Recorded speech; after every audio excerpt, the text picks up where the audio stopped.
በምክትል ርዕሰ መስተዳድር ማዕረግ የሶዶ ክላስተር አስተባባሪና የደቡብ ኢትዮጵያ ክልል ፋይናንስ ቢሮ ኃላፊ አቶ ተፈሪ አባተ የጤና ጣቢያ ማስፋፊያውን መርቀው ስራ ባስጀመሩበት ወቅት ብልጽግና ፓርቲ ሰው ተኮር ፓርቲ በመሆኑ የጤና አገልግሎት ተደራሽነትና ጥራት ለማረጋገጥ በትኩረት እየሰራ ነው ብለዋል።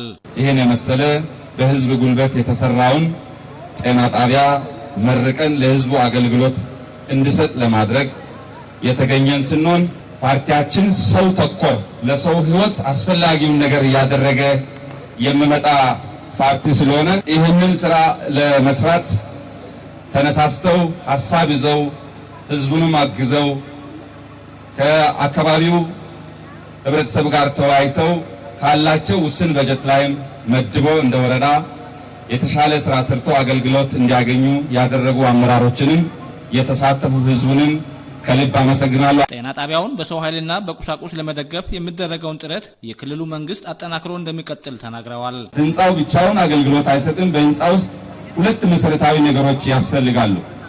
አንዱ ብቁ ዕውቀት ያለው ርህሩህ የሆነ በሙያ የተካነ ባለሙያና ይህንን ሙያን አግዞ ሰዎችን ሊፈውስ የሚችል መድኃኒትና መሳሪያዎች ያስፈልጋሉ። ስለዚህ ከዚህ አንጻር የክልሉ ጤና ቢሮ 2 ሚሊዮን የሚገመት ንብረት አሁን ለዚህ አካባቢ ለዚህ ጤና ጣቢያ የሚያስፈልገውን ማቴሪያል በራሳቸው ተሽከርካሪ ጭነው እስከዚህ ስፍራ ላመጡት ላቅ ያለ ምስጋና አቅርቡልኝ።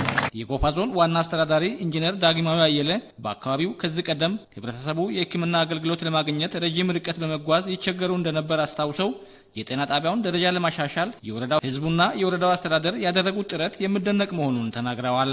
በሽታ መከላከል ላይ ብቻ ሳይሆን የሕክምና ተደራሽነትን በማረጋገጥ በየአካባቢው የሚነሱ አምራች ዜጎቻችን ከምርት እንዳይሰናከሉ ለማድረግ ደስ በሚያሰኝ መንገድ በሌሎችም አካባቢዎች እንደሚሰራው አለፍ ብሎ በብሎኬት በሚያምር መንገድ እዚህ ላይ ይህን የመሰለ ህንጻ በራሳችሁ አቅም ማንም ሰው በመካከላችሁ ሳይገባ ህዝብ በማስተባበር እንደዚህ አይነት የጀግንነት ስራ ስለሰራችሁ እንኳን ደስ አላችሁ። እናቶች በጤና ተቋሙ የተሟላ አገልግሎት እንዲያገኙ የተጀመረው ጥረት ተጠናክሮ ይቀጥላል ሲሉ ገልጸዋል። የደቡብ ኢትዮጵያ ክልል ጤና ቢሮ ምክትል ኃላፊና የሕክምና አገልግሎት ዘርፍ ኃላፊ አቶ ናፍቆት ብርሃኑ ጤና ጣቢያው ተገንብቶ አገልግሎት መስጠት መጀመሩ በተለይ የእናቶችና ህፃናትን ሞት ከመቀነስ አንጻር የጎላ አበርክቶ እንዳለው ገልጸዋል። መንግስታችን በሽታን በመከላከል እንዲሁም ደግሞ ህመምን አክሞ የሚያድን ስርዓት ለመዘርጋት ትልቅ ሩጫ እያደረገ ነው ያለው። አገልግሎቶችን ቀረብ እያደረጉ ለማምጣት ቡልቂ ላይ የዛሬ 6 ወር አካባቢ እናቶችን በቀዶ ጥገና የማዋለድ አገልግሎት ጀምረናል። በተመሳሳይ ከዚህ በኋላም እዚህ ተቋም ላይ የሚሰጡ አገልግሎቶችን ለእናቶች የቀረቡ እንዲሆኑ ለማድረግ መንግስታችን አጥብቆ እንደሚሰራ ለማስገንዘብ እወዳለሁኝ።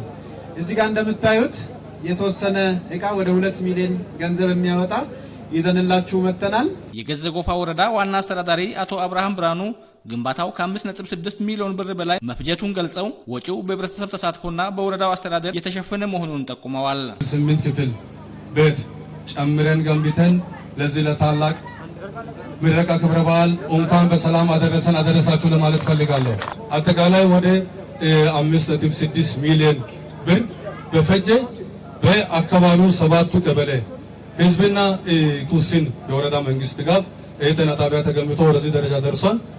ትልቅ የዚህ ጤና ጣቢያ መሰረታዊ ችግር የውስጥ ሕክምና ቁሳቁስ ከፍ ባለ ሁኔታ እንዳለ፣ የመኝታ አልጋ እጥረት በጣም እንዳለ፣ ውድ የሆኑ ሕክምና ግብአቶች እጥረት በከፍተኛ ሁኔታ እንዳለ አይተናል። ጤና ጣቢያው በ7 ቀበሌያት ለሚገኙ ከ20 ሺህ በላይ ለሚሆኑ የህብረተሰብ ክፍሎች አገልግሎት የሚሰጥ መሆኑን ገልጸዋል።